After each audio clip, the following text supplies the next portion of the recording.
Assalamualaikum warahmatullahi wabarakatuh. Alhamdulillahi rabbil alamin. Wassalatu wassalamu ala asrafil mursalin Sayyidina Muhammadin wa ala alihi wa ashabihi ajma'in. Pemirsa yang berbahagia, sebagaimana telah kita ketahui bersama bahwa Rasulullah Muhammad sallallahu alaihi wasallam telah memberikan berbagai macam keteladanan dalam kehidupan. Allah berfirman di surat Al-Ahzab ayat 21, A'udzu billahi minasyaitonir rajim. Bismillahirrahmanirrahim. Laqad kana lakum fi Rasulillahi uswatun hasanah. Sesungguhnya di dalam diri Nabi Muhammad ada suri teladan yang baik. Sehubungan dengan ayat tersebut di atas, pada kesempatan di siang hari ini, tausiah edisi Rabu 13 Januari 2001, kami akan mengetengahkan tausiah dengan tema 7 sunnah Rasulullah Muhammad sallallahu alaihi wasallam. Pemirsa yang berbahagia, yang pertama tentang sunnah Rasulullah sallallahu alaihi wasallam adalah laksanakan tahajud.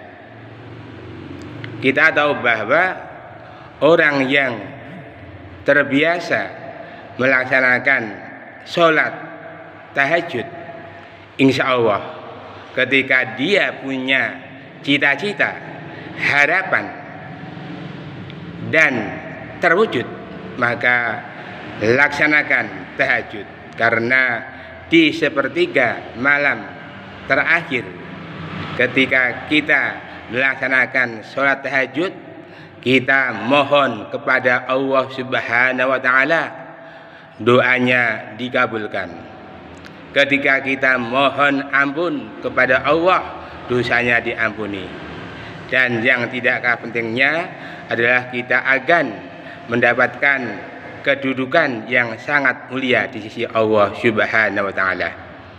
Pemirsa yang berbahagia, adapun yang kedua dari sunnah Nabi adalah melaksanakan sholat sunat fajar 2 rakaat sebelum subuh.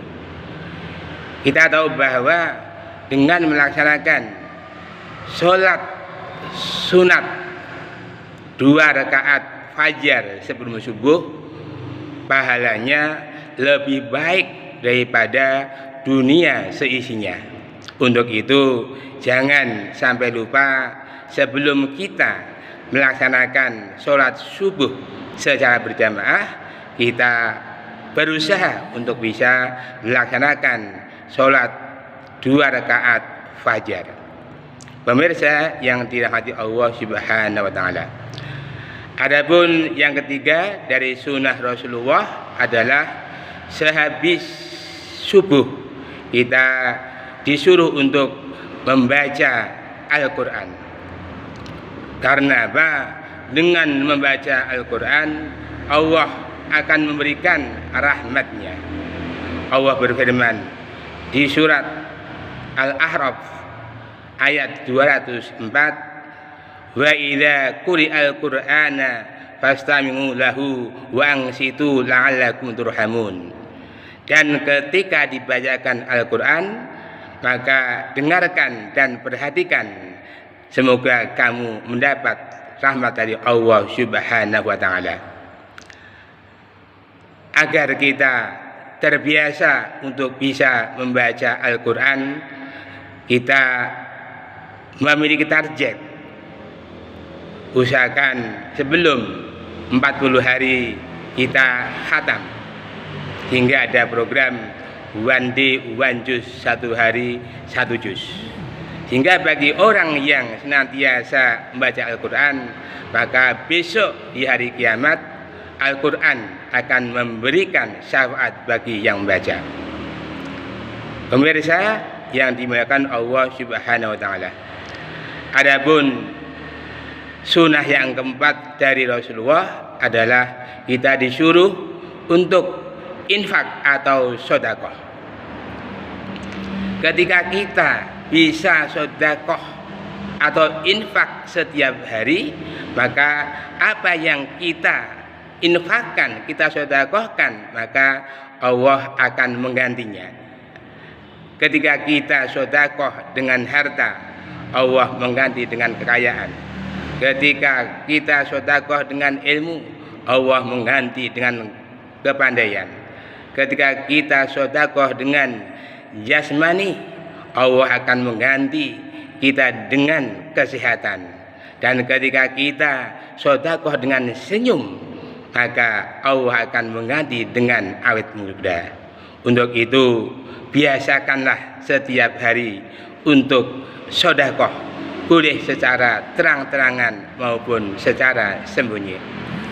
Pemirsa yang berbahagia,